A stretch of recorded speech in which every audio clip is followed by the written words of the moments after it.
Hi, my name is Maggie and I'm one thankful human being. When I was 4 years old, my mom brought us, me and my three sisters, to La Crescenta from Chicago. My mom and my dad, it just didn't work out. She would drink, in order to cope. When I became 16 years old, one of the girls was having a party at her house. That's where I had my first drink. I absolutely loved the feeling of being out of control. It was just like, and to this day, I remember that. I remember that day, I remember the feeling. After that night, and when I woke up the next morning, and I was absolutely hooked. I also started to drink and drive. And when I would get a 6-pack, a 12-pack, put it on my front seat, and I would be on the freeways ripping and roaring. And I used to say before I got in the car, God, I don't want to live this life, but I can't kill myself, so you do it. I had this friend. She took me to Christian Assembly. In 1991, January of 1991, I committed to coming to this church. But I also continued to drink. I wasn't willing, nor did I want to give up my alcohol because it was, to me, it was my best friend. It had become my best friend. So I got 2 DUIs while I was working here.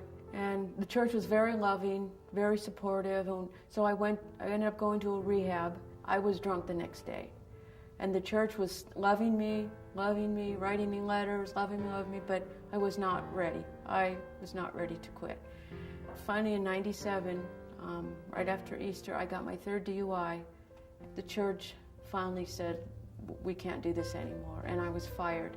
And I tried another rehab. It was a 90-day rehab, and I left after 45 days. I didn't want to stop drinking. I fled to Colorado, where my mom lived, and then I got in trouble there.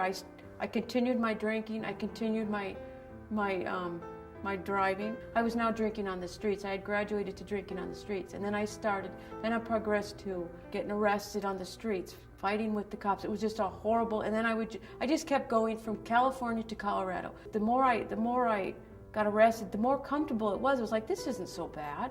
I got arrested in downtown LA again. This time, I went from county jail to prison. When I got there, I immediately got a Bible, and I was reading every day. And I learned that the more you read the Word, something happens to you. Like, I just became on fire for God. I wanted to read more and more and more. When I was getting ready to parole from that institution, I really had no intention of staying sober or getting my life back. But I think I had spent so much time with God in the Word every single day, that when I got out, my thinking changed. I no longer wanted to throw my life away. I realized that there is something to live for.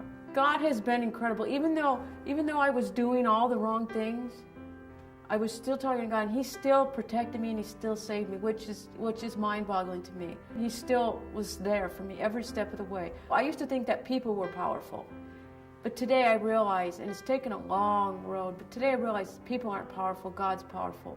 He's the one that is the ultimate healer. I am thankful because I have a relationship with my God, and I know He loves me today.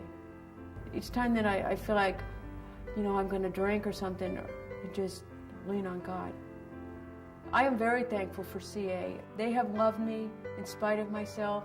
They gave me a second chance to start building my life back, and they've given that to me, and I am eternally grateful.